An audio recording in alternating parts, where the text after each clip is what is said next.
شروع اللہ کا نام لے کر جو بڑا مہربان نہایت رحم والا ہے۔ اے پیغمبر صلی اللہ علیہ وآلہ وسلم، جو عورت تم سے اپنے شوہر کے بارے میں بحث و جدال کرتی اور اللہ سے شکایت رنج و ملال کرتی تھی، اللہ نے اس کی التجا سن لی اور اللہ تم دونوں کی گفتگو سن رہا تھا۔ کچھ شک نہیں کہ اللہ سنتا ہے، دیکھتا ہے۔ جو لوگ تم میں سے اپنی عورتوں کو ماں کہہ دیتے ہیں وہ ان کی مائیں نہیں ہو جاتی، ان کی مائیں تو وہی ہیں جن کے بدن سے وہ پیدا ہوئے۔ بے شک وہ نامعقول اور جھوٹی بات کہتے ہیں، اور اللہ بڑا معاف کرنے والا ہے، بخشنے والا ہے۔ اور جو لوگ اپنی بیویوں کو ماں کہہ بیٹھیں پھر اپنے قول سے رجوع کر لیں تو ان کو قربت سے پہلے ایک غلام آزاد کرنا ضرور ہے۔ مومنو، اس حکم سے تم کو نصیحت کی جاتی ہے اور جو کچھ تم کرتے ہو اللہ اس سے خبردار ہے۔ اب جس کو غلام نہ ملے وہ قربت سے پہلے لگاتار 2 مہینے کے روزے رکھے، پھر جس کو اس کا بھی مقدور نہ ہو اسے 60 محتاجوں کو کھانا کھلانا چاہیے۔ یہ حکم اس لیے ہے کہ تم اللہ اور اس کے رسول کے فرما بردار ہو جاؤ، اور یہ اللہ کی حدیں ہیں اور نہ ماننے والوں کے لیے درد دینے والا عذاب ہے۔ جو لوگ اللہ اور اس کے رسول کی مخالفت کرتے ہیں وہ اسی طرح ذلیل کیے جائیں گے جس طرح ان سے پہلے لوگ ذلیل کیے گئے تھے، اور ہم نے صاف صاف آیتیں نازل کر دی ہیں، اور جو نہیں مانتے ان کو ذلت کا عذاب ہوگا۔ جس دن اللہ ان سب کو جلا اٹھائے گا تو جو کام وہ کرتے رہے ان کو جتائے گا۔ اللہ نے وہ سب کام لکھوا رکھے ہیں اور یہ ان کو بھول گئے ہیں، اور اللہ ہر چیز سے واقف ہے۔ کیا تم کو معلوم نہیں کہ جو کچھ آسمانوں میں ہے اور جو کچھ زمین میں ہے اللہ کو سب معلوم ہے؟ کسی جگہ 3 شخصوں کی سرگوشی ہوتی ہے تو اللہ ان میں چوتھا ہوتا ہے، اور جہاں 5 آدمیوں کی سرگوشی ہو تو وہ ان میں چھٹا ہوتا ہے، اور نہ اس سے کم یا زیادہ مگر وہ ان کے ساتھ ہوتا ہے، خواہ وہ کہیں ہو۔ پھر جو کام یہ کرتے رہے ہیں قیامت کے دن اللہ سب ان کو بتائے گا۔ بے شک اللہ ہر چیز سے واقف ہے۔ اے پیغمبر صلی اللہ علیہ وآلہ وسلم، کیا تم نے ان لوگوں کو نہیں دیکھا جن کو سرگوشیاں کرنے سے منع کیا گیا تھا، پھر جس کام سے منع کیا گیا تھا وہی پھر کرنے لگے؟ اور یہ تو گناہ اور ظلم اور پیغمبر صلی اللہ علیہ وآلہ وسلم کی نافرمانی کی سرگوشیاں کرتے ہیں، اور جب تمہارے پاس آتے ہیں تو اللہ تعالیٰ کے بتائے ہوئے الفاظ کے بجائے دوسرے الفاظ میں تمہیں دعا دیتے ہیں، اور اپنے دل میں کہتے ہیں کہ اگر یہ واقعی پیغمبر ہیں تو جو کچھ ہم کہتے ہیں اللہ ہمیں اس کی سزا کیوں نہیں دیتا؟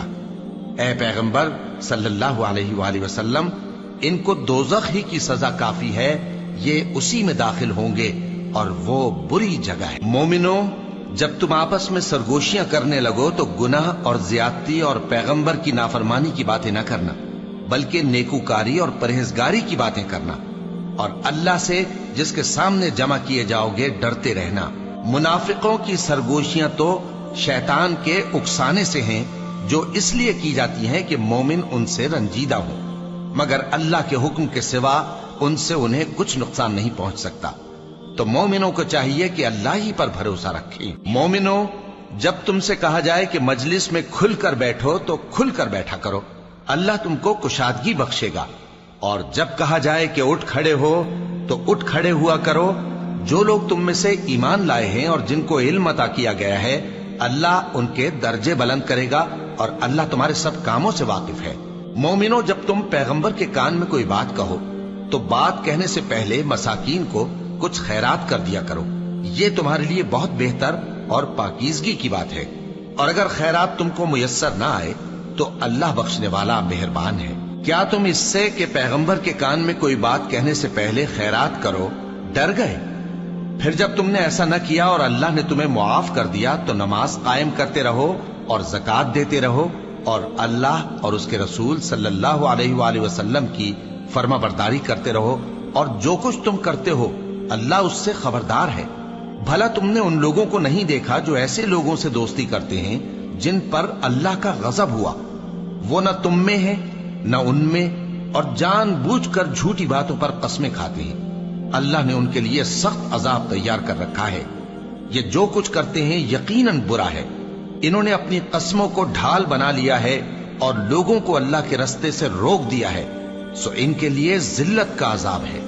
اللہ کے عذاب کے سامنے نہ تو ان کا مال ہی کچھ کام آئے گا اور نہ اولاد ہی کچھ فائدہ دے گی۔ یہ لوگ اہل دوزخ ہیں، اس میں ہمیشہ جلتے رہیں گے۔ جس دن اللہ ان سب کو جلا اٹھائے گا تو جس طرح تمہارے سامنے قسمیں کھاتے ہیں اسی طرح اس کے سامنے بھی قسمیں کھائیں گے اور خیال کریں گے کہ ایسا کرنے سے کام چل جائے گا۔ سنو، یہی تو ہیں جھوٹے۔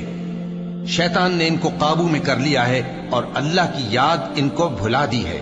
یہ لوگ شیطان کا ٹولہ ہیں، اور سن رکھو کہ شیطان کا ٹولہ ہی نقصان اٹھانے والا ہے۔